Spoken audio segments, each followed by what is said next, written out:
విడుమొరటోడు అని వాళ్ళు వీళ్ళు ఎన్నెన్ని అన్న పసి పిల్లవాడు నవ్వాడు.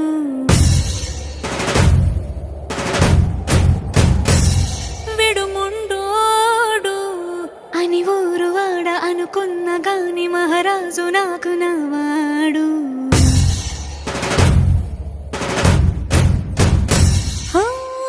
మాట పెడుసైనా మనసులో వెన్న రాయిలా ఉన్నవాడిలోన దేవుడెవరికి తెలుసును నాకన్నా.